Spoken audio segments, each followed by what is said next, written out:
All right, so let me get this straight, Matt. You're following her down the supermarket aisle, watching what she was buying, and you followed her out the parking lot, followed her down the street. I think you bought the wrong version of Stalker, Matt. I don't know what version of the game you're playing, but I was like, I feel like you're going for a Stalker twist on this one. I'm glad you really enjoyed the thing that you were playing, but it's not what everybody else has been playing. We've been playing Stalker 2. I just wanted to see how the cake was made. That's all. There probably are games like that. I don't go to that part of Steam or wherever. The internet. Yeah, I don't think Steam would approve that. Yeah, that's not nearly as cool as the actual cool game that came out, Stalker 2. Oh my gosh. Well, welcome to the podcast, everybody. Welcome to Level with Me. We're going to be talking about Stalker 2 a lot today and some other news. If you guys want to support the podcast, check out our Patreon in the video description where you can watch us live like the people are right now who can see us mess up and correct us on all of our factually incorrect information. But no incorrect facts today. We're just getting into a fantasy world in which radiation, mutants, factions, zealots, if you will, people that have subscribed to some sort of weird supernatural aura that exists in the zone, and the game is Stalker 2, probably one of the bigger releases of the year. It's definitely been my most anticipated game. I was very excited for you to play it, Matt, because you didn't play the first one a lot or at all? No, I only played Stalker Anomaly, which was like a mod, and I enjoyed it, but I didn't like put a ton of time into it. Gotcha. So I've seen all kinds of opinions on the game. Generally speaking, the Steam reviews are very positive, but there's also a crazy devout fan base that is like, will defend the game to their dying breath. Yeah. Yes. There's a huge amount of love for the franchise, so I understand that. I'd be curious, what's your hot take, Matt? My hot take is that the game is fun. It's a fun early access game that should have launched in early access. That's my hot take. Yeah, I can see the early access angle because it is very buggy. There's lots of bugs and weird things. It's not just bugs. I think fundamentally there are things that don't make any sense and that were not ready for release. We'll get into it. Yeah. And we can talk about that. I mean, it depends on if you want me to go start negative, if you want me to start positive. But I think there's like more than just bugs and, glitches and optimize. Oh my God, the optimization is terrible too. Yeah. But like core fundamental aspects of the game are missing too. For sure. There's some stuff that I kind of am wondering, did they do this intentionally or did they just not have time to add in the feature? And then other things where I'm like, this would be so much better if it didn't cost $1 billion to repair my armor. Yep. Yep. That'd be fantastic. Or if I didn't get overloaded on every single mission and have to slowly slog my way through a swamp back to a merchant where I could sell my stuff. Even when you've accounted and you didn't bring a lot of loot with you. And you're bringing 2 things back and the game's like, oh, you want a new item? Well, that's going to take you another 5 days to get home then, sir. Yeah, there's a couple missions mid to late game that are involve a swamp, perhaps? Yes. And they're here, would you like this item that weighs 12 kilograms? And you're like, cool, let me just throw out all my ammo and medical supplies so I can just carry this one on back. Yeah.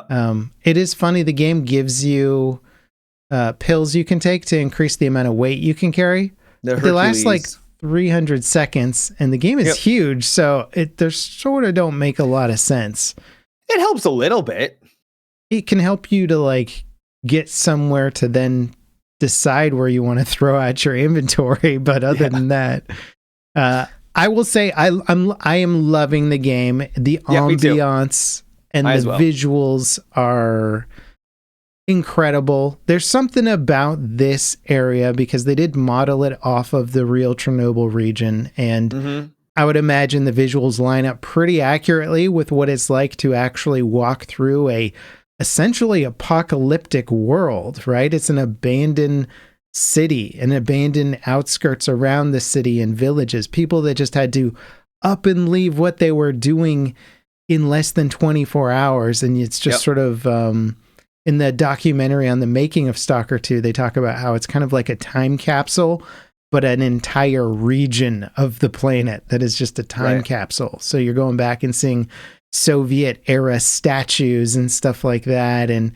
it's just bizarre. So in the game, you get to explore this place that looks incredibly authentic and gorgeous. And it's using all the Unreal Engine 5 tools to like render it out in the highest fidelity. Some of that comes with the caveats that we will get into later, but there's moments where you'll take a step back and like, that looks like a photo of life, you know?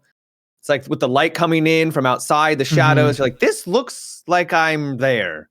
It's eerie. I love getting to a vantage point in the game, or a vista point, and just looking out over like a long stretch of landscape and going like, yeah, I want to go down there. I want to see what that thing in the distance is, that like that little, it looks like a hut or something in the middle of a swamp or in a forest, or there's I can see an electrical anomaly way off in the distance. Let's go check that out. And then the adventure is always usually interesting. Like something happens along the way. You run into things you weren't expecting. Yeah, hands down, the best thing about Stalker 2 is the exploration. Hands down. Yeah. Because the whole world is handcrafted. They didn't just like generate it with some procedural generation tech. It's like you're in a field and you're like, well, somebody built this field, so there's some point to being in here. If I look around enough, I'll find it. You know, I'll figure something out.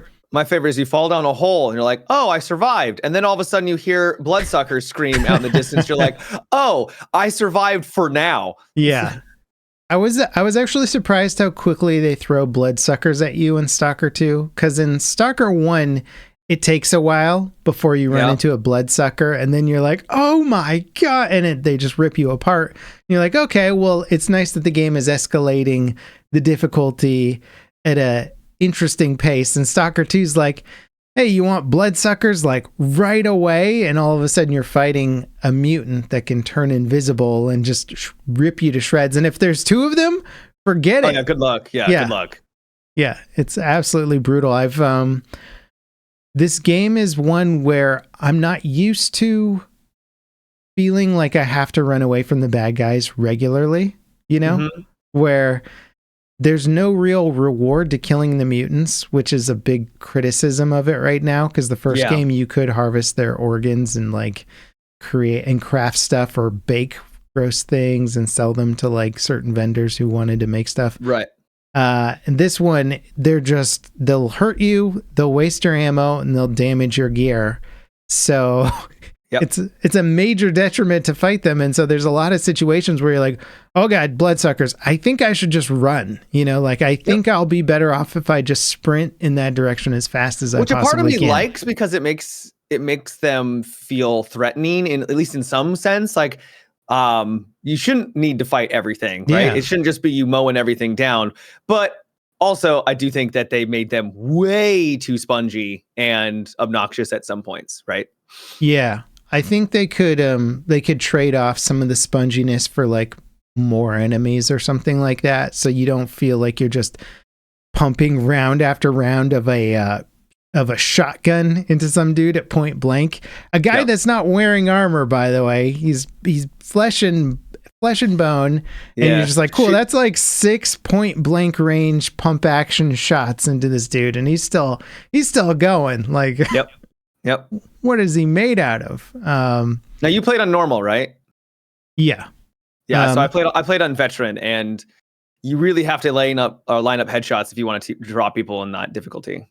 Yes. For sure. Yeah, I can see on my difficulty, I'm comfortable not needing like the SVD or something like that, which has got a nice sniper rifle scope on it. But I could totally see wanting to switch over to that on harder difficulties, where it's like, let me just drop all these guys at like 100 or 200 meters instead of getting in close and like hitting them with half a mag or something.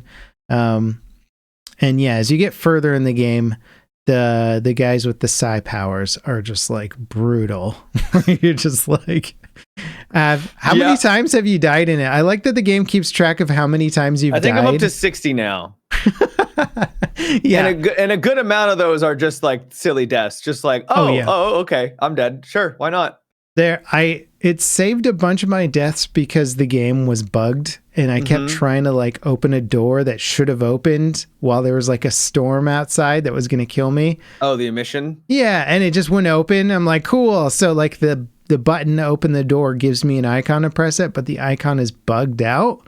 Nice. So I just kept dying until I had to like turn around and hightail it somewhere else. Nice. I'm just like, cool, that's like 8 of my deaths trying to figure out why the game wasn't working. And then I realized the game just wasn't working.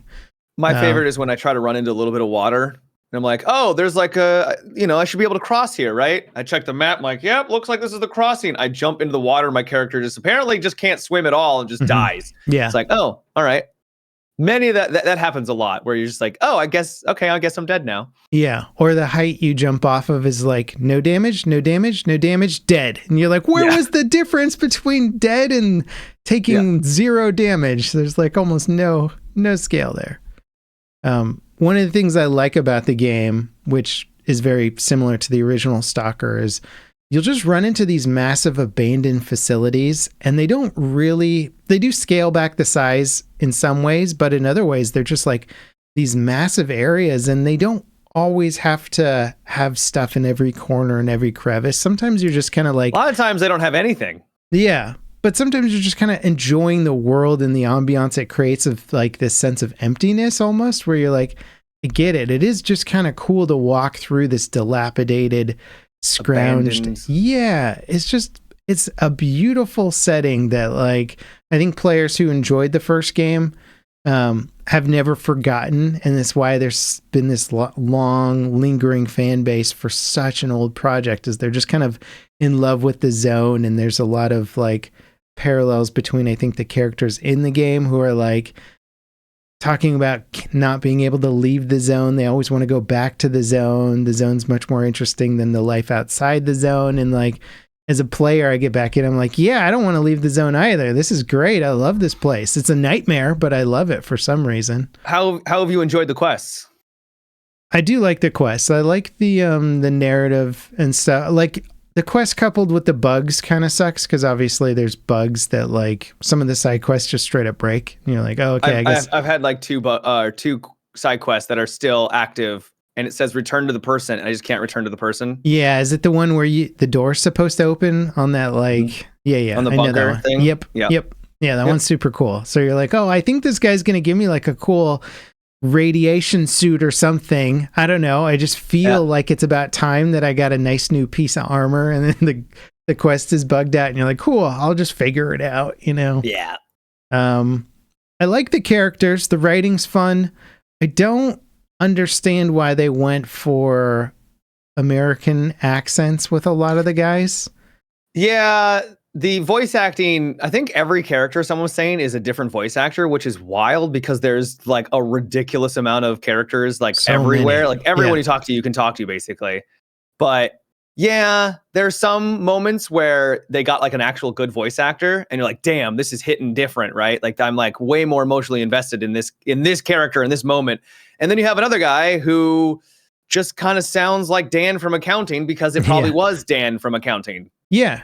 And I mean, granted, the devs have gone through some crazy stuff to make this game, so it's possible they literally just had to rely on some of their devs. But I mean, I feel like I would have enjoyed it so much more even if the voice acting, like you can switch, I believe you can switch it to Ukrainian. You can. But the mouth dubbing is for English. So the voice acting dubbing will still be lined up with the English lines. And I'm like, it would have felt so much more realistic if most of the characters were speaking with Ukrainian accents at the very least. I'm super confused by that choice. And I think it's maybe part of their attempt to they have to appeal to a much bigger audience than the first game.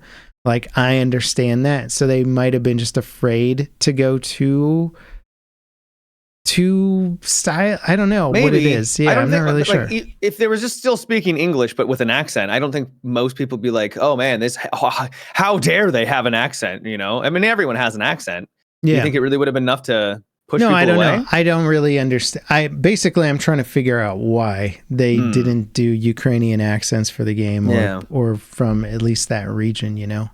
But still, it doesn't totally like kill the ambiance of the game or anything. You still feel like you're there in the zone and everybody's just like in this crazy nightmare. It's very funny because you run into these like characters that are like, yeah, I've been here for 7 years, and they're just in like this crappy, dilapidated like ruin of a building or something. I feel like they're experiencing, you know, Pyro from Team Fortress, where like he's burning everything on our end, but on his end, he's like throwing out rainbows and sunshine. It's like, is that what they're experiencing in the zone? Because you look around, you're like, this is hell. Why would you want to be here? Yeah. And they're like, and then on top of that, you're like, you've been here for 7 years. It still looks horrible. I went to this boat ship base and like, yeah, it feels really homey. And I look around, there's just trash everywhere. I'm like, what home are you living in, guys? Come on. Now, granted, the zone throws storms at you all the time. So whether it's in a mission that just like kills everything that's outside, or if it's like a lightning storm that's just like striking stuff all over the place, I can understand why that might hinder your ability to expand and create a beautiful settlement or something. But there definitely is sort of a thing where it feels a little out of whack in terms of how many people are there, how long they've been there, and how little they've actually established in terms of like an economy and ecosystem and stuff like that. Yeah, I'd love to know how they're actually making food in this region. Granted, all they have is bread and sausage. So yeah. Well, they're finding cans of it, Matt. Cans of everywhere. 20-year-old irradiated food. Yeah. Yeah. What's so funny about that is like canned food has an expiration date. Yeah, it doesn't last forever. Yeah. So you're just finding like canned spam, you know, and you're just like eating it and you're like, yum, it's got I feel so good. much jiggle to it too. Ugh. Now in the first game, one thing that I liked that they explained it better in the first game where you could kill mutants, harvest their bodies for like organs and different pelts and stuff. Then you could take it to people and they would cook it, and they would give you a meal. And some of those, if you made it with mutant meat, it would irradiate you a little bit, but it would still satiate your hunger and heal you a bunch. So you then have to like wash it down with some vodka to like kill the radiation. But there was at least some ideas behind it where you're like, okay, like they can at least eat the mutated animals and stuff, and they just kind of have to take some rad treatment afterwards. That's actually one thing I kind of wish was a little bit more emphasized is I wish it kind of slowed down a little bit. I feel like there's not a lot of stakes in the game right now where I don't have to like plan ahead. I have a bajillion meds and like ammo. I'm not running it low on anything. The only thing that I find tedious is their economy, which we can get to here in a minute. But I kind of wish I could make like a little camp rest, you know, every from time to time, maybe like, you know, have a campfire and roast some mutant meat here and there. Maybe there'll be some mods that implement that or something. But there's a lot of moments where I just kind of liked it to, you know, live in the world a bit more. Okay. Luckily, we have chat here to correct me on all our factually incorrect info. So I played a lot of the original Stalker and I played a lot of Gamma, and I forget which are upgraded features. So the cooking mutated animals apparently was a Gamma edition. Yeah, I had a feeling it might have been. Yeah. I got a little bit of a wrist slap for talking about some of the stuff that was in the original game in my first impressions thing. And people were like, it wasn't actually in the original game. It was Gamma. And Gamma really improved upon the original game in so many ways. Because the OG game, Stalker 2, follows more of the OG game than it does Gamma, where you're missing a lot of features that if you've been playing Gamma, which most Stalker fans have in the last 10 years, whenever it's come out, you will be missing in Stalker 2, which is kind of a bummer. I agree with you on the whole having too much stuff, having too much ammo and stuff like that. The first game really was a scrounging for every little bullet and every little thing, and that had a nicer survival element to it. I thought that hard difficulty might change the drop rates, but apparently not. So combat for me, like, because they throw so many meds at you, which is fine because I think the AI isn't good enough to justify a more tactical approach to it, because you can't like stealth. There's like no stealth at all. They just see you and shoot you and like beam you from like 50,000 yards away. That's nice to know that I'm not the only one that I was like, man, I really suck at sneaking up on guys. I'm terrible at stealth, but like straight up, you'll be in the dark, literally pitch black, and they'll round the corner and shoot you. And you're like, how do you even see me right now? Yeah. There's lots of fields where you're like in head high grass and you're like crouching and the guys just see you and start lighting you up. You're like, oh. And you don't even see them. You literally can't even see them. Yeah. Yeah. So combat in veteran is literally just taking shots. They round the corner, getting a couple headshots, and then juicing up on meds. You know, literally round the corner again, shoot, more juice. You're just constantly doing this over and over and over again until the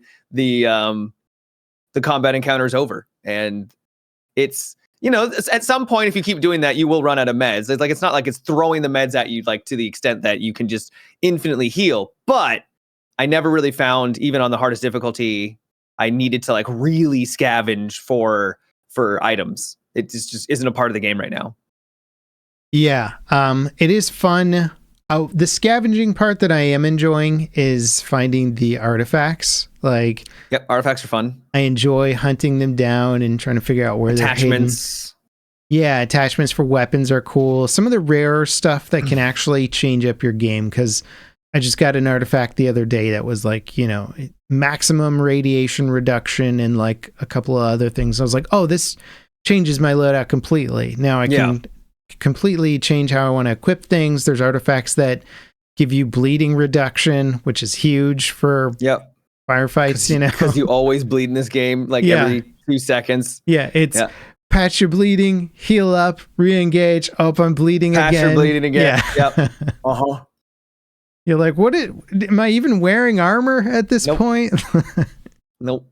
Yeah. I'm glad that the upgrades are easier this time around. The original Stalker had kind of a weird convoluted upgrade system that was, I think, is closer to Tarkov, even though I don't know anything about Tarkov, but you had to get like all these parts and stuff to like upgrade a weapon and stuff sometimes. And this one's just sort of like, nah, just pay this tech and he'll upgrade it for you. And I'm like, oh yeah, good. I don't have to do that. Like, sometimes you have to find blueprints around the world to be able to get certain upgrades, but for the most part, yeah.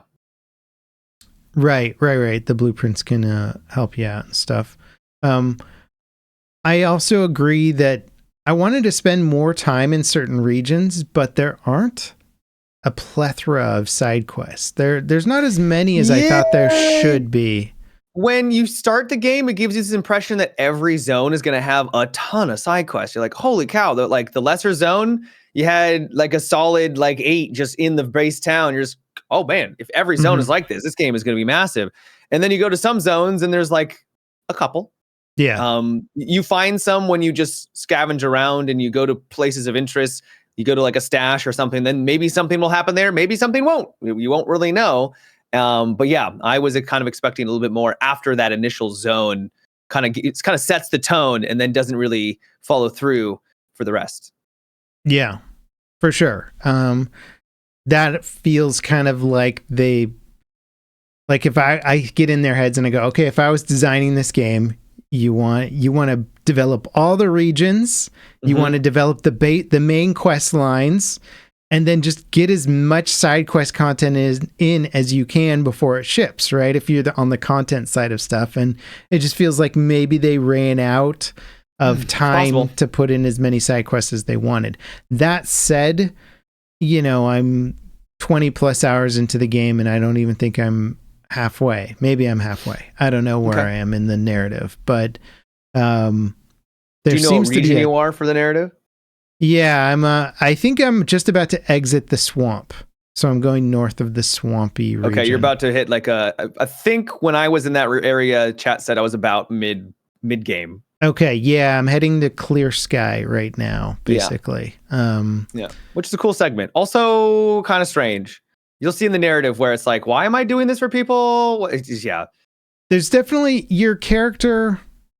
Your character is has got the wildest reason for being Yeah, there. I don't understand it at all. Their apartment got destroyed, and they're like, you know what?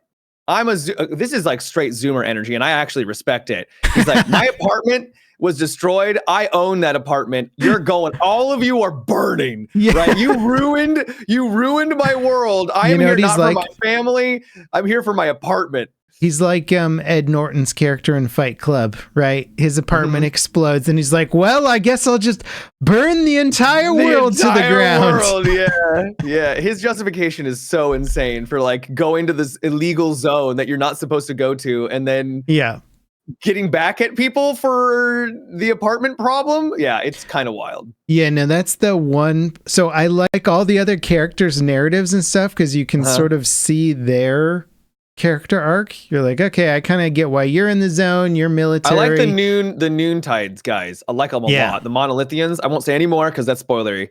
But I really like that story a lot. I think they're killing it with that one. Yeah, that's the most interesting aspect of the zone for sure. And I like how they kind of allude to some of the stuff. The first game was about the wish granter, the wish maker. And so they allude to the first narrative a bit and kind of give you a little bit of an insight on what was going on there and the events surrounding the first Stalker. But your main character's narrative doesn't, like, I kind of get at the start of the game, I'm like, okay, he's got nothing. All he knows how to do is be a stalker. So he's going to go back into the zone and try and figure out. Was he a stalker originally? I think so. Yeah, I think that's why he had the artifacts, maybe. I'm not sure. Well, he had the artifact because it hit his apartment. Or did it just blow up in his apartment? I think it implied that it landed into his apartment. Okay. Yeah, I was kind of I was kind of confused on that for a little bit. I was like, did it hit his apartment? Did he have it and activated it? Yeah, no, I'm almost 100% positive that it hit his apartment because those artifacts normally do not do well outside the zone, which is what makes it so rare. And so the fact that it didn't just like disintegrate outside of the zone was what made it so special. And that's why like the whole narrative is about like that artifact, so, at least so far. Yeah. By the way, these aren't really spoilers because this is like literally like the beginning of the game. It's the beginning of the game, and I think they could have fixed it by giving some additional motivation, like maybe you're primarily working for this science company or something to get them this artifact that they want, and that becomes your motive for getting further into the zone. But it stops becoming your motivation pretty early on, where you kind of lose contact with like the initial science guys for a while. Because like something happens and things get stolen from you, and then your character's like, "How dare you steal from me? I've lost everything. Now I've lost everything again. I'm gonna kill all of you." Yeah, as opposed to just like leaving the zone. Just they're like, hey, you're not dead. Bandits got you, and they didn't kill you. And they didn't kill you. Time to leave. To leave. Yeah, and he's like, no, I'll just stay and do something. But there isn't really this drive for it. But maybe that'll be revealed more as the story goes. But it is kind of weird playing a character where you're just like, I guess I'm me making my own moral choices because I'm not really role playing as a character. It's not a very good it's not the greatest justification for a dude being there, but I can look past it because it's, who cares? We're playing a video game. And once again, this is within the first at 30 minutes to an hour. It's in the trailer practically. Yeah. It is in the trailer for the most part. Yeah. What I like about the game is it makes me laugh quite a bit when I die in just some stupid way, where like the first time you see the Bulba anomaly, you know that one? The Bulba? What's that one? It's the one that like kind of breathes, kind of like it's like a big gravity pulse. Oh, I've never actually encountered that one. It's like right next to the first town. You didn't see it? Missed it. Yeah, missed it. Oh my God. Oh, well, in that case, I won't spoil it for you, Matt. Okay. Should go check out that anomaly. Just sick. Go inspect it, see what it does. I'll go up and lick it like I do with other anomalies. There's actually a really, really good artifact, so it is worth grabbing. Okay, all right. Lesser zone, huh? Yeah. Let me know when you're gonna grab that artifact, and I'll pop over to your stream and get some popcorn. Sounds good. But yeah, so there's moments where you're just laughing at like how royally screwed you are. Where God, those Psy dogs, whatever they're called, the ones that are like dogs that use their psychic powers to replicate themselves. You mean the worst enemy in the entire game? I started to rage against those guys because it's a really bad mechanic. I mean, there's not a good way to figure out where the lead dog is, right? And did you know it teleports? Yeah, I was starting to figure that out. And I couldn't. So I found out that it teleports. Okay, cool. It's a horrible mechanic. Yeah. That dog is probably my least favorite baddie in the whole game. Because you're just like, okay, how many magazines of bullets am I going to shoot into something that doesn't exist? And I don't know which one is the real one. Yep. And the things that don't exist can still kill you. So perfect.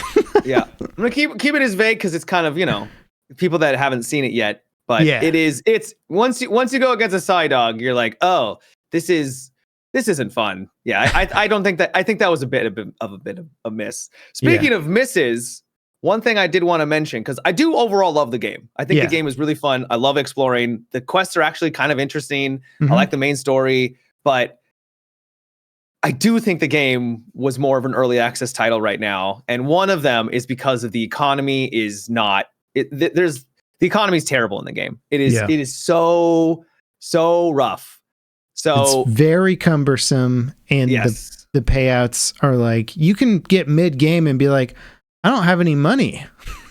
I can't repair any of my gear. How much money do you think I have? I'm 30 hours in, and I've never purchased a weapon. I've never purchased a gun. I've never purchased any ammo or anything. Yeah. All I've done is repair and upgrade gear from time to time. How much money do you think I have? 20 to 30,000. I have 10,000.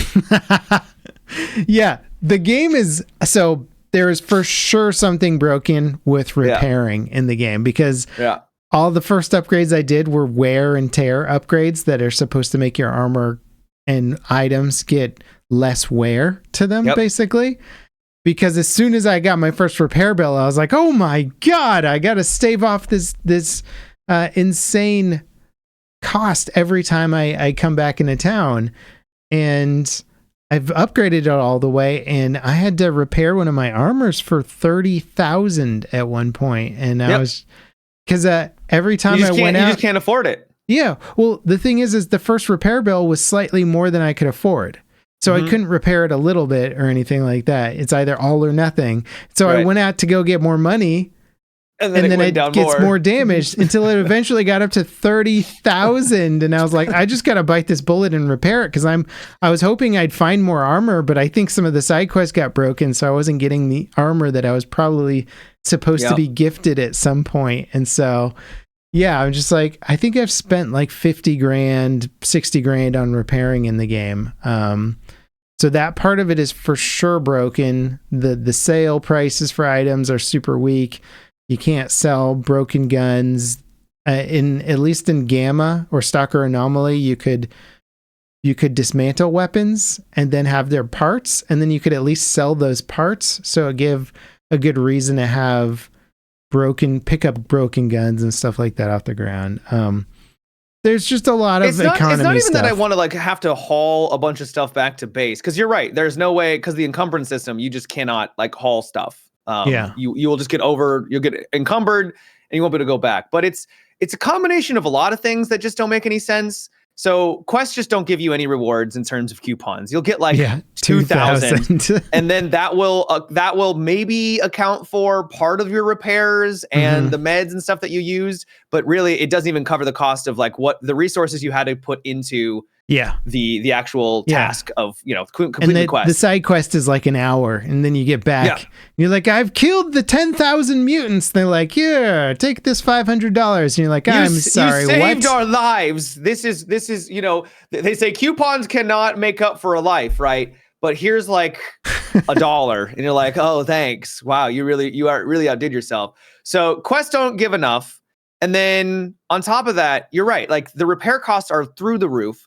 And then because the repair costs are so high, it completely removes the incentive to upgrade your weapons. Yeah, as you experiment with different weapons and builds, because you're like, well, I've put 10 grand into upgrading my M416, right? And so why would I upgrade the AK in addition to that? Or why would I use an Uzi? I mean, it looks cool, or the Mac 10, whatever it is. Like, it looks cool, Right. but I don't want to mess with it because I've already upgraded the MP5 or whatever, right? And because those repair costs are so high, the idea of like, I can use multiple weapons or all these weapons. First of all, you can't take a lot of them out with you because of the encumbrance system, but you've already made this investment. And if you don't focus on repairing that one, then then you just wasted all of your money on that to begin with, right? So it really, honestly, for especially armor, it's almost not even worth upgrading and repairing it. It's just like you use it and then you lose it. Like you just let it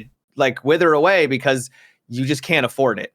And I saw a thing online too, and I'm not sure if this is confirmed, but they said that the repair costs go up based on how much you've upgraded the item. So I think that apparently was a glitch, but yes, I think you are right. Yeah, I think you're right. So you upgrade your weapon and it's like, oh, your repair bill is double now or triple. And you're like, what? Yeah. If I find a weapon I really like I got a great shotgun. Shotguns are great. Yes. I highly recommend them. All I upgraded was the thing that reduced its wear, and then I stopped. I was just like, okay, I'm good. And then I've repaired it a couple of times because I just need it. A little less recoil I don't care about because I just want the weapon to not degrade super quickly. So those are kind of helpful. But yeah, the economy system just completely decentivizes you from experimenting and trying out new things.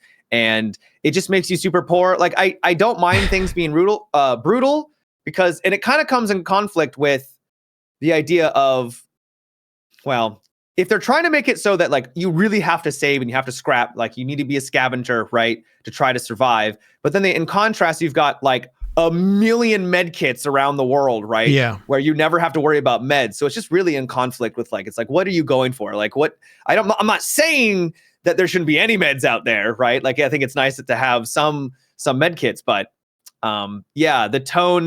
the tonal shift between those two systems is quite drastic. Mm-hmm. Also, selling artifacts and selling things doesn't sell for anything. Yeah. You sell a legendary artifact that's worth 60,000 credits, coupons, and it sells for 7,000 total. You're like, yeah, the sale price is practically a tenth of the buy it price. And I've never seen a game so aggressively mark down the sale price on items. Like most games do like half price or like 2/3 price or whatever, but and it's like a legendary artifact with awesome stats, and you're like, I would use this and I will use this because I'm not selling it for 7,000.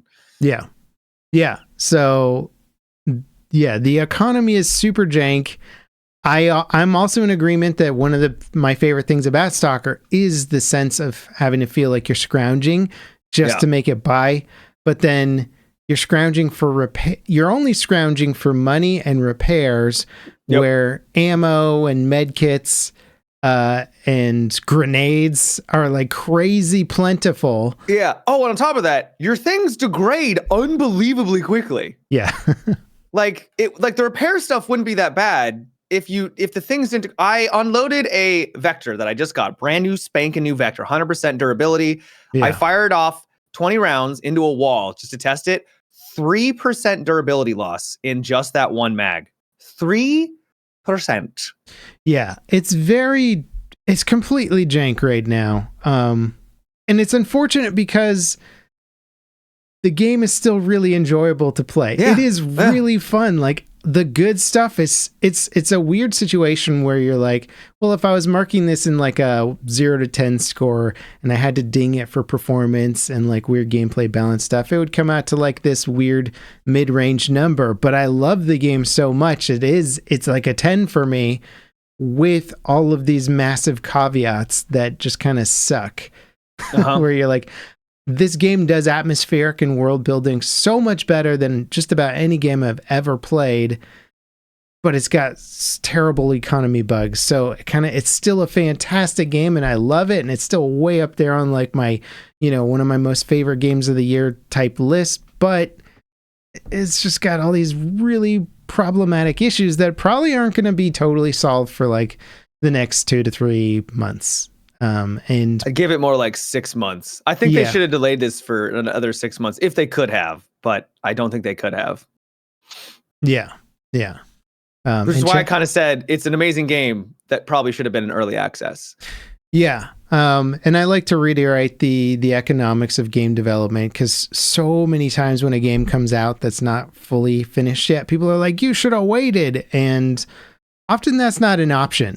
In fact, I would argue devs ship when they absolutely have to, for the most part. Right. Because Microsoft probably gave them a deadline that's like, you have to ship this, right? You're on Game Pass. You got to ship it. Yep. Ship it for the holiday season. And so you have to. And they sold well. They sold 1 million copies on Steam already within the first couple of days. Oh, yeah. I think they're making their money back. And who knows what that translates to on Game Pass. And I think the game is performing okay on the consoles too, which is good to hear. No, it's not. I hear Xbox is basically unplayable. They have they have no dead zone for the controllers, and so aiming and moving feels horrendous. Apparently, and also it looks really bad too, because like I'm struggling on my 3080 Ti, and I can only imagine what Xbox is trying to go through right now.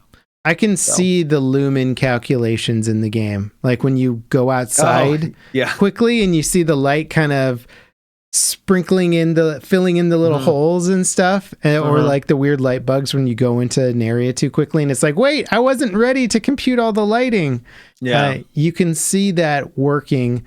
What I'm really curious about is just because I'm following each iteration of the Unreal Engine pretty closely, I want to know what version of Unreal they're on. Like, I know they're on Unreal Engine 5, but the difference between 5.0 and 5.5 is massive right now, and most of the upgrades are specifically aimed at the features that they're using. So one of the new features in 5.5 is called Mega Lights, and it allows developers to, like, what's up, Matt? You look concerned. No, it's okay. Go on. Okay. Mega Lights, it allows the devs to have real-time shadow casting for every light source in the game, which is like the holy grail of lighting. And so that Nanite and Lumen have seen huge performance bumps in the latest versions of the engine.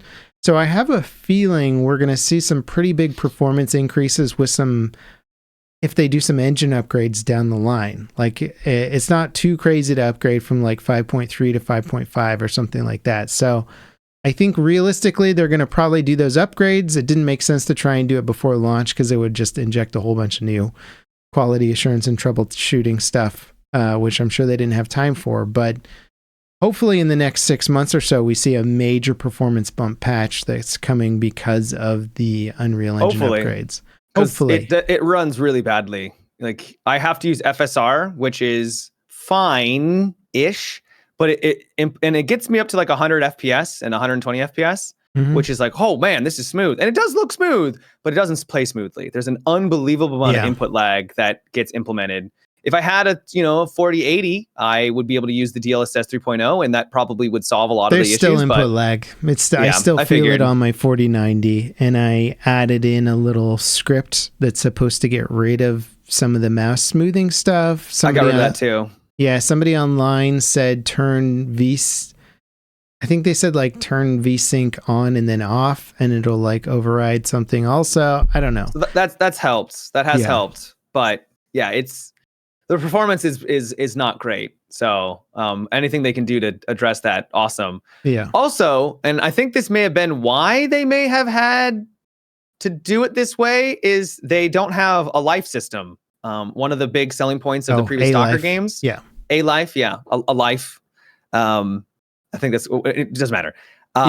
They in the previous. So what was great about the original Stalker games, and hopefully they'll be able to implement it in this one, because it's supposedly there, just not working properly, is a faction or a bunch of characters will just exist in the world, and they'll live a life, the A life system, and just interact with each other in a dynamic way. So it doesn't feel like you go, and right now it doesn't work like that. You go into a building and then things will just spawn around you, which makes it feel really jank and not lived in or immersive. So hopefully they can resolve that, because it's awesome to come across a quest giver who's like, hey, I want to go take out this fiend. Will you help me? And you're like, no, I won't help you. And he's like, all right. So he'll go out by himself to try to kill the fiend, and he could die. He could be successful. You might see him in the act while he's doing it. Like, that's really cool, but you don't really get those moments very often in Stalker 2, unfortunately. Yeah. There's a lot of features. Not a lot. Well, I'd say there's a good amount of features from the original game and then also from Gamma that I think a lot of veteran players are sort of like, man, kind of lacking here on that front. Yeah. I will come back to and just say that, like, again, the Steam reviews for this are very positive, and it's not just like a few people. It's like tens of thousands of reviews. And we're just in a funny situation where I think the game is launched with a certain amount of jank that so many people were expecting. I remember talking to Operator Drewski, who's like the biggest Stalker fan ever, maybe a year ago. This was like back when they were showing off some of that early demo footage.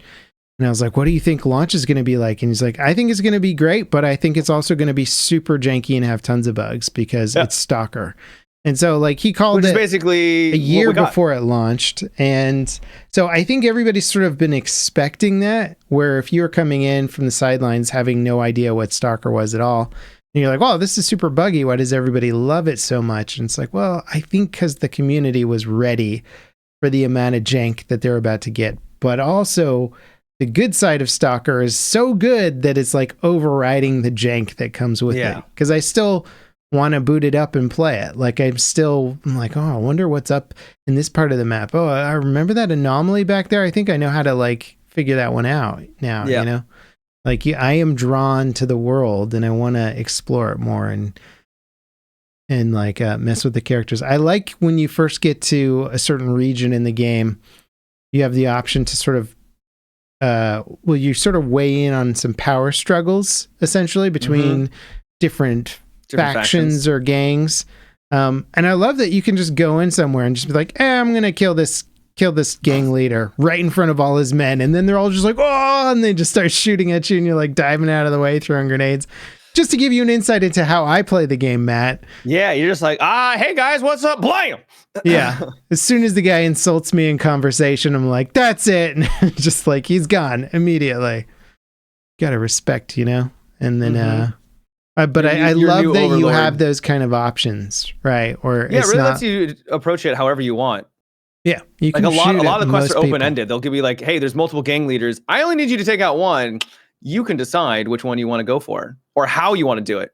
Yeah. Did you there's a lot of quests where you're not supposed to steal from people or take something, but then they'll have a really good item on them. Did you always play the good guy? I always played the good guy. Yeah, I never killed him. I had someone come in and say that every quest that they get, they then immediately kill the person who, after they get the rewards. So I was like, Jesus, what is wrong with you? I did do that once because I was second guessing how good some of the items were. And I was like, you know what? I'm going to take that, actually. I'll take the money and then kill the guy. And the weapon, yeah. And also, I think because the A-Life system doesn't fully work yet, there's like there might have not been a penalty. I'm not really sure, but nobody seemed I don't really know how the whole faction system works quite yet. Yeah. I mean, allegedly it does work. People are showing that you could have negative rep and positive rep in different regions, but there doesn't seem to be enough side quests or missions to like really explore that too much, where you're just like, I've only been given like 3 missions in this region. How am I supposed to develop reputation around here? You know, there's not... Right. Agreed. Not a whole lot to explore. Could be like an end game thing. Maybe like more quests pop up once you've kind of completed the game. Who knows? Yeah. I can't wait to finish it. I mean, man, we've been talking about Stalker 2 most of the podcast, but it's a cool game. I do recommend it for anyone who's got a stomach for bugs. I think we've talked enough about the bugs and the problems with the game here. And I still enjoy it. Especially if you have Game Pass. If you have Game Pass already, I think it's worth at least trying downloading it and try it yourself. It's a big download, so that kind of is a little bit of a stinker, but yeah, it's a fun little game. Yep. That said, if you wait 6 months or however long it takes to get like some good quality of life patches out the door, I mean, they've been talking about one that's going to launch soon, but I doubt it's only going to deal with like hardcore crash issues and stuff like that. it'll be a little while. But yeah, jumping in when the game's better. And I've said I've done this with other games that I'm really looking forward to, like Hades 2. I want to play it when the whole thing's done, right? Ready to go, yeah. There's some games where I'm willing to wait, and other games where I'm like, nah, Stalker 2, now. We have to play now. And I don't blame you. Yeah. So it's been fantastic. I do recommend it. You want to talk about some of the other lame games that launched in comparison to Stalker 2? I mean, sure, go for it. Just set the bar so high. Well, I don't know. I haven't played other games. I've only played Stalker 2. Fair enough. Did you actually play XDefiant Season 2? Or was I had a little sponsored spiel. So okay. I played Season 2, and it's more of XDefiant. It's fun to go back and just see, like, they pumped out a lot of maps, like a lot of new maps, because I think their roadmap was one new map every single month, which is pretty impressive, and they seem to have stuck to that. It's a lot of maps. There's a lot of maps, and it came out in May of this year, so it's it's had some time in the oven. And it's fun. I still like XDefiant. I think the biggest issue with the game right now is the Call of Duty slaps. Like, this year for COD is probably one of the better CODs in a while. Yeah. And it's literally the direct competition. And Treyarch kind of hit it out of the park, and they're doing a really good job. So trying to go up against literally the juggernaut of the industry when you are essentially copying the formula to some extent is going to be an uphill battle. But yeah, well, also they've been talking about this potentially being the end of XDefiant if their new season doesn't perform well. There were talks of that, but I mean, who knows if that was true? I think someone at Ubisoft came out and said, like, no, that's not true. Like, we're still full. But at the same time, the thing that you do not do for a game that is struggling, especially a multiplayer game, is to be like, yeah, it's over, like, Ripperino, stop playing our game, right? Like, they want people to come in and play. So yep. It's like a stock or something. The company CEO is not going to come out and be like, yeah, we're really on some hard times here, and then the stock just plummets off a cliff. Right. That would be the player base if you came out and were like, yeah, we're not sure if it's going to make it. Nobody's going to invest in your game if you say that. Like, nobody's going to buy your microtransactions. I think a lot more devs are running into that sort of law of there's infinite games right now and not infinite time.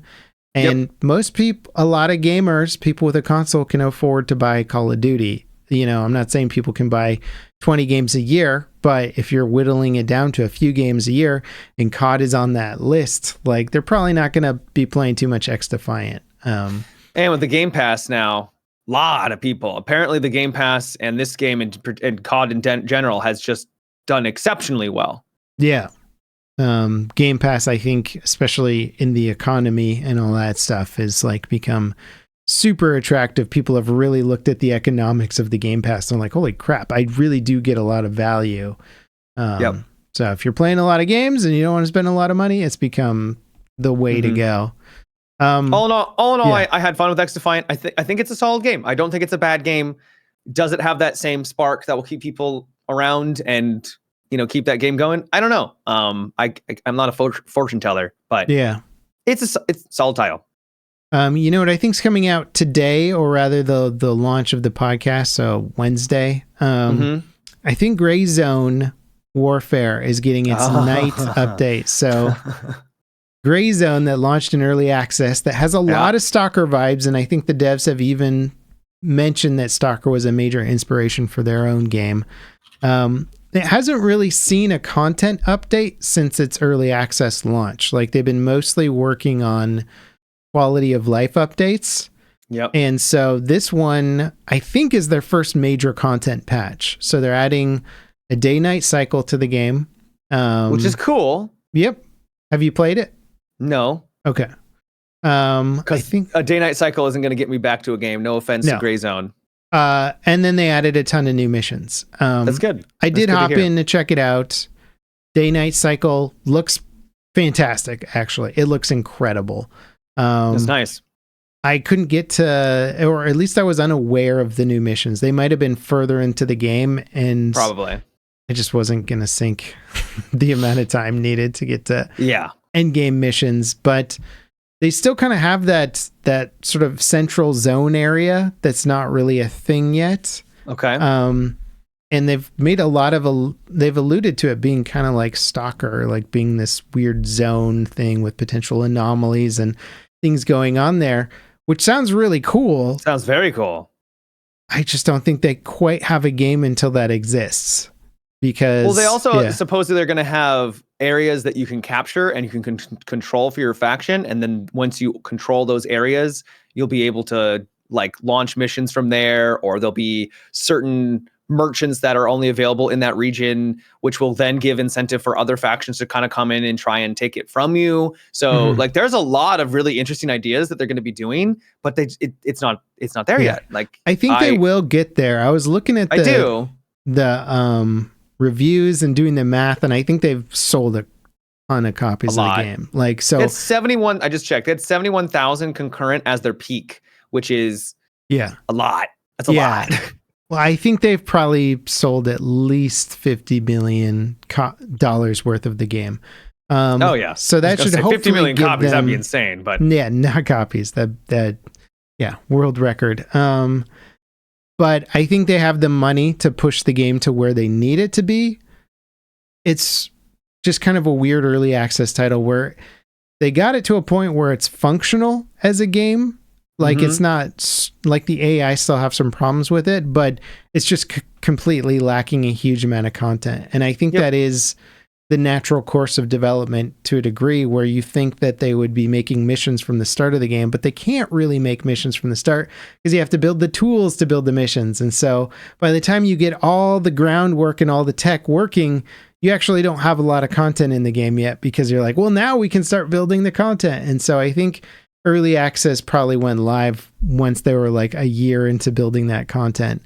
I think they had to go. I heard a rumor that they had to go into early access because they just ran out of money. Yeah, makes sense. Well, I do wish them the best because I think it's a really cool concept. Same. And visually it's fantastic, and the quality of life changes. It's a solid game. Yeah. The skeleton is there. The skeleton for something great is there, but they just have to build the tissue and the muscle on that skeleton to make it into the game it's meant to be. But day-night cycle with a couple of new missions, even if it's a bunch of new missions, is not going to be enough to get me back in, unfortunately. They did speed up helicopter stuff way. That's good, because good Lord. Yeah, I know. You're like, the first time you take a helicopter out to an LZ, you're like, wow, this game's beautiful. Second time, you're like, is this every time? Third time, you're like, dear God, it's every time. Yeah.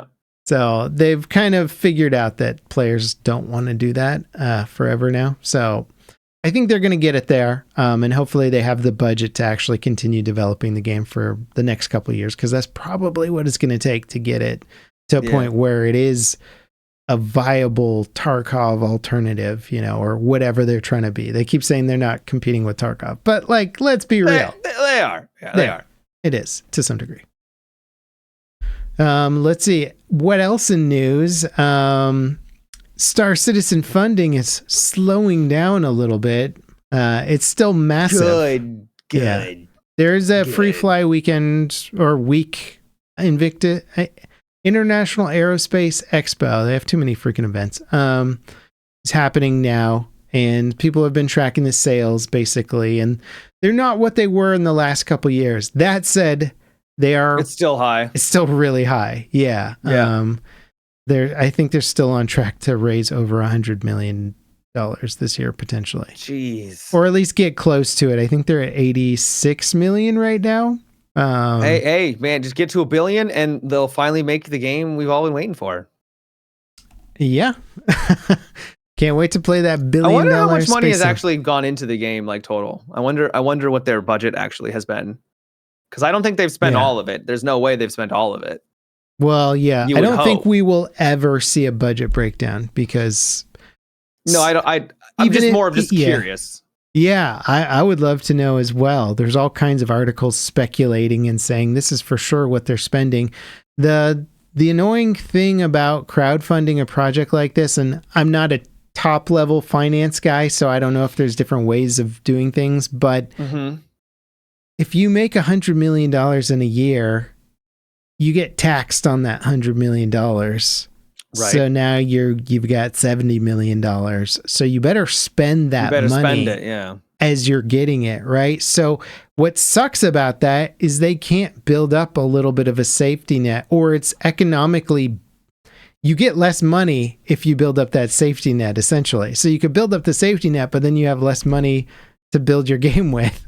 So they're like, well, we got to spend it now, and then they've got a bunch of crazy shit going on. They're building buildings and like all this stuff that everybody's looking at and going like, this seems like you're spending that money quickly or like unnecessarily, and it's frivolously. That's, I don't know, maybe somebody in chat can tell me if there's like a better way to go about, like if there's ways that companies have of holding that money so it's not taxable until you spend it with the intention of spending it, because it is kind of a problem for a lot of funding major projects like that, where they're like, yeah, you have to spend it right now. And they're like, we're not ready to spend it right now. We need that for like the next year, or when we get the right people on board to spend it with them. And they're like, no, spend it now, or you're going to get taxed and then lose all of that. But yeah, I've been thinking about that a bit with their budget, because I think they do have to spend it as they get it, like pretty aggressively. Might have to.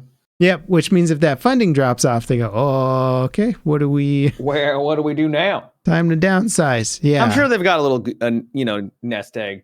Taxes are bad, but like it's still a lot of money. Yeah. And I'm willing to bet that there would be a company that would become a safety net investor if they needed the money. But at this point, yeah. At this point, it's too big to fail. It's, we got to prop it up. Nearly $1 billion project. Insane. Yeah, it's getting pretty nuts. What is the budget at right now? $743 million, baby. Whoo! Pretty big. They are testing the 4.0 patch right now, and it's not ready. They keep going through tests, but the goal is to get it out before the end of the year. Multiple systems, Matt. I wish them luck. Yep. I hope it works as well. We got a question in our Discord from Hunter Coys, who wants to know, basically, he's been watching, he went back and watched the original Gladiator because he was excited about Gladiator 2, which is in theaters right now, I think, and was just amazed by how well the original film holds up. Yeah. I mean, and it is fantastic. I've probably seen it in the last 2 years or something, and it's solid. But he wanted to know what games we think have held up really well over time, and or which games do you go back and play that are like older games at this point. You got any on your list, Matt? It's tough. I want my first instinct when you asked that was Souls, the Souls franchise, Dark Souls. Mm-hmm. I mean, they literally made a remake of Demon Souls, and to my understanding, the only thing that was really changed was the graphics, and the combat all was about the same. So, in that case, the only thing is the graphics. So, like that, I would argue makes it hold up by modern standards. I don't know. I don't really go back and play like older titles though on the regular. Do you? There's a couple games that I don't know if it fits the criteria, but you see criteria. The criteria. That'd be great if I just spoke like that all the time. Yeah, all the time. All the time. I will go back and hop into World of Warships every now and then because I think the gameplay is like. Yeah, I also that's not like a. Well, right. I hear you. It's an older game, but they keep updating it, right? Right? So it's hard to say. I mean, it did come out quite a while ago, I think. 2015. Yeah. So I don't know, 9 years old. In terms of really old games, I think the Diablo 2 remaster is like amazing, and it just shows how solid the original Diablo 2 was in terms of like game mechanics. You can go back and I think I sunk another like 300 hours into the remaster, and it was just like, oh God, I need to stop. But that game, and it's hard to say because it's like, that's a remaster. I didn't go back to play the original Diablo 2 because it's a whole headache of trying to get an ancient game up and running. And I think the resolution on that one is like 800 by 600 or something insane. But yeah, so Diablo 2 remaster is one that I'd go back and play. Not too much else that I've done regularly. More like exploratory. I played Bad Company 2 multiplayer. Like when there was a week. The week before it went like offline, I'd played it and was like, that was really fun. Like, I guess that lived up to it, but you can't play the multiplayer anymore, unfortunately. So that's rip. Yeah. You know what holds up, Matt? Pinball. Pinball holds up. There you go. You know what's great about pinball is like the concept is fine. Like they finished the whole idea of what it needs to be. And now you can go back and play a game from the 70s or 80s and it's still fantastic. And you're like, oh yeah, they nailed it. You don't need to add anything else to this. I'm guessing that means you're still enjoying your pinball machine. I am enjoying it, man. I've become kind of addicted to the Terminator 2 table. It's a fan favorite, and I've gotten into it. I'm like, oh, God, I got to beat my high score, man. Nice. And now I'm at the point where if I don't hit a certain amount of points on my first ball, then I'm like, okay, time to restart this match. I'm never going to. How long does it take you to get to your high score? Like, how long do you have to sit there? I like that table because it can really kind of start to spiral out of control with the points if you get into a groove. So it doesn't necessarily you don't have to sit there for like half an hour playing or something like that. I can go quicker. It just kind of depends how meticulous you're being about it. Sometimes I'll be playing more relaxed and not trying to catch the ball and aim every single shot. I'll just be playing a little bit more like just kind of whapping it here and there. And sometimes I'll get into a good groove. Just whapping it, Matt, all day long. And, but yeah, sometimes, and then when you get into the groove, then you're like, okay, now it's time to get serious. Cause I just racked up a ton of points. I got all the multipliers I wanted. And then you get into a pretty sweet spot. And usually how it works is you get all your point scoring on a single. You get 3 balls, right, per run, and you usually just get it on a single one because it's all about stacking multipliers, and then they get reset when you get your next ball. So that's usually when you get like the majority of your points. So that can happen pretty quickly if you're just going crazy. Gotcha. Yeah. Oh yeah. Atif says Tetris. Tetris is a game that I have gone back to, but usually when I go back, it's like, I think the last version of Tetris I played, there's one on Steam and it's like made on Unreal Engine. So it's just insane. It's got like particle physics and all this crazy crap and super like vibe out music. There was like a Tetris Battle Royale, I think too, that was pretty popular. Yeah. So it's hard to say that that's me going back to Tetris versus it just being reimagined. But it still is Tetris. Yeah. Yeah, I guess it counts. If I went back and played 300 hours of Diablo 2 reimagined, then it's still Diablo 2 at the end of the day. Yeah. Yeah, those are my top picks for good. Yeah, I don't really go back and play like old titles though, like just on the regular. It's not something I regularly do. Yeah, that's fair. You've been watching more Arcane? Yeah, it's over. It's over. The final episode. Oh, I haven't gotten to it yet. God, it's one of the best shows. It's just stop. Full stop. One of the best shows. Yeah. Still too fast. I felt like they probably could have breathed a little bit more. I think that's been the criticism that most people have had for it, me included. Where it's just like if there was an extra episode per arc, I think it probably would have benefited from it. But because they make you care about these characters. Like most shows I watch, I don't like a character dies or something happens. I feel like nothing. Like I feel nothing. Like a devoid of. But in this, like something happy happens. A character has like a moment. I'm just there cheering, crying, just right there along with them. And that does not happen in shows for me. And the way that everything is delivered in it is just. You can literally pause at any moment and it's a painting. Like literally at any moment, it's a painting. You don't get these weird like moments where it's just like awful animation. It is one of the best looking shows ever created.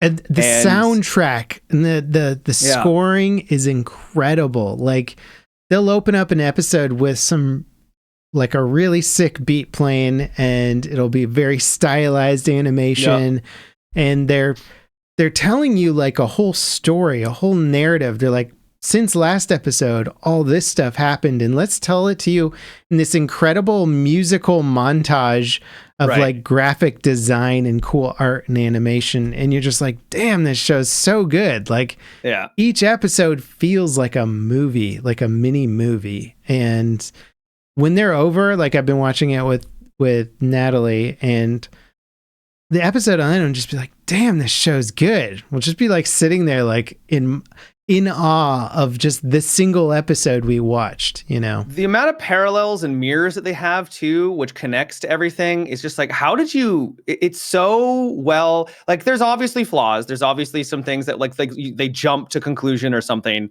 But they've got these puzzle pieces to push the plot forward, and the way that they move those little, you know, puzzle pieces on the board, or whatever analogy you want to use, to drive everything in one direction, but then keep it centered and also the character's desires and what makes a character them.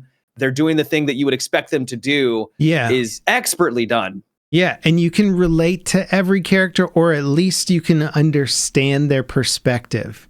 There's no like no Darth Vaders that are just like, that's a bad guy because they do bad stuff all the time and they're just a bad guy. When it makes you care and like sympathize with the antagonist, I think that makes for it's incredible story. Because the I can't think of their names, the two sisters that are Jinx and Vi. Yeah, Jinx and Vi. Okay. You know, do you mean the main characters? Sorry, it's been a couple of days since I watched. I was having a blank on it. It's okay, you're good. Yeah, Jinx and Vi. I mean, like, the antagonist, the protagonist, they're fantastically written. They have to fight each other. They're on the complete opposite ends of a major battle, and you're just like, so you like both of them, right? They're both you root for both of them, characters. but they're against each other. Yeah. And you're just like, this is so crazy. They got me not wanting either character to die or to like beat the other one, because you're just like, I understand the plight, and like, it's so good, dude. It is such a good show. Oh, you might be excited to hear this. I read about this maybe today. They're making 3 new shows, and one of them's already a year into production. So different for the people that made Arcane. Yep. So within the League of Legends universe, and I think it's the same kind of team or people. Hopefully, anyway. Hopefully, yeah. I don't want to see like some crappy animation version of the next one. You know, like but like we're so spoiled because I know we are, but literally nothing has been like this. I mean, there's been movies. There's movies that are on this quality, but nothing for show quality. Like literally nothing. Yeah.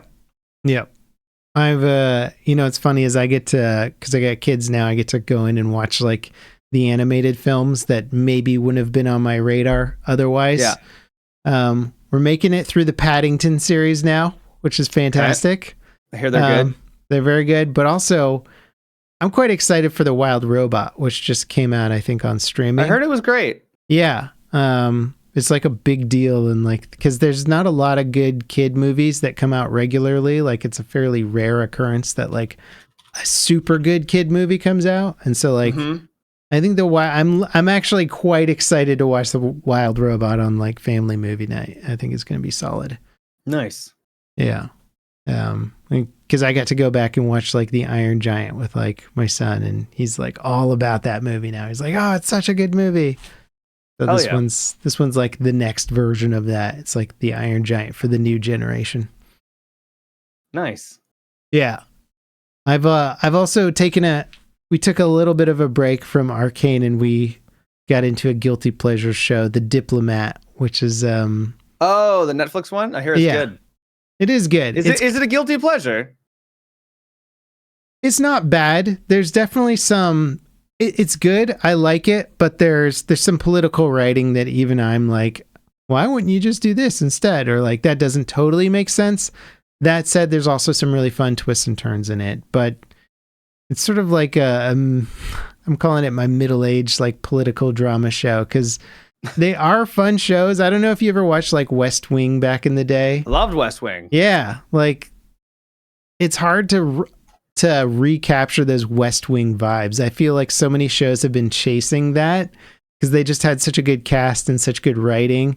They're just like, I just want to like remake something that gets close to the West Wing. And this sort of feels, it's not in the same vein, but it's borrowing some of those elements, but also with a little bit more of international relations tension and stuff mixed in. So it's fun. I like it. We're into it. I recommend it. Nice. Yeah. It's a good one. I'll have to check it out. Yeah.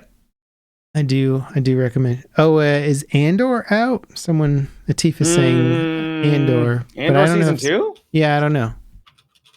It's so funny. They keep launching Star Wars shows that I just don't care about in the slightest. Don't watch like an episode. But as soon as Andor season 2 drops, I'm going to check that one out. April 22nd, according to this random Reddit post. Okay. Well. So it's a ways away. Yeah. I am excited for that one. That one of the few Star Wars shows with some actual depth and good character writing. Wait, you're not excited for that new one, that new movie or show that's coming out with like little kids? Not that one. Is it like I don't even know what it's called. Jedi Tales or something like that? I don't know. It's literally like I can't remember the name of it, but it's basically like kids going on adventure, like actual children going on an adventure with Jude Law, I think his name is. Skeleton Crew. Skeleton Crew, Atif in chat is thank you, buddy.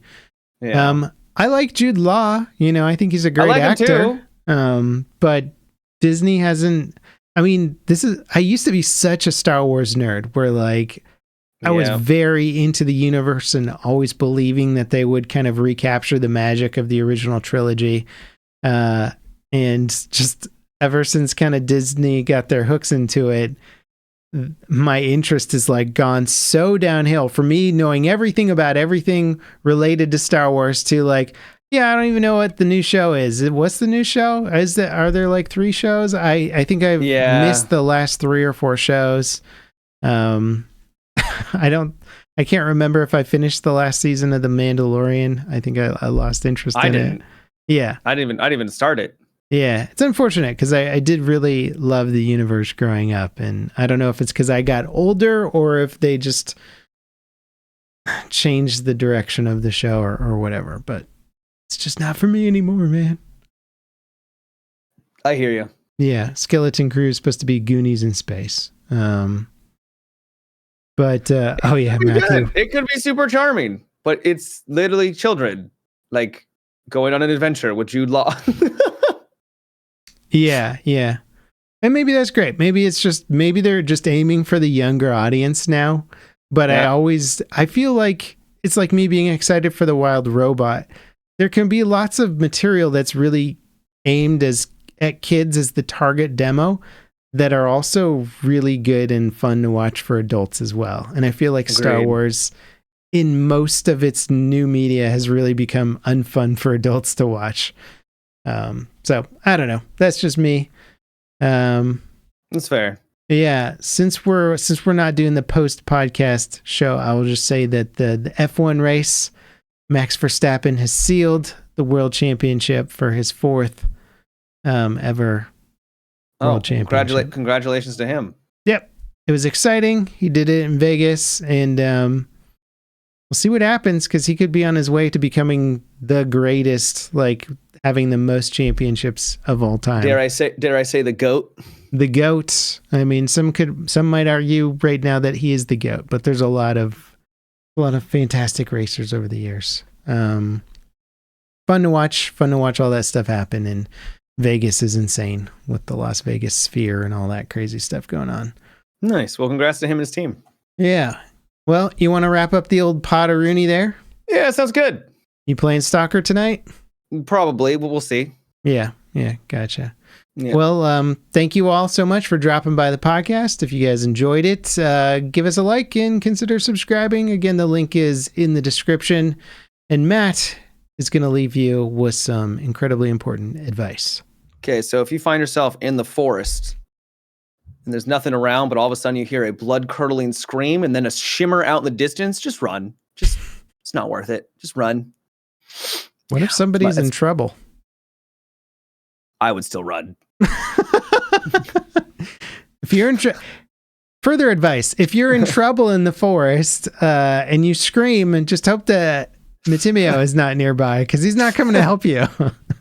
I guess it depends on the kind of scream, right? Sure. Yeah.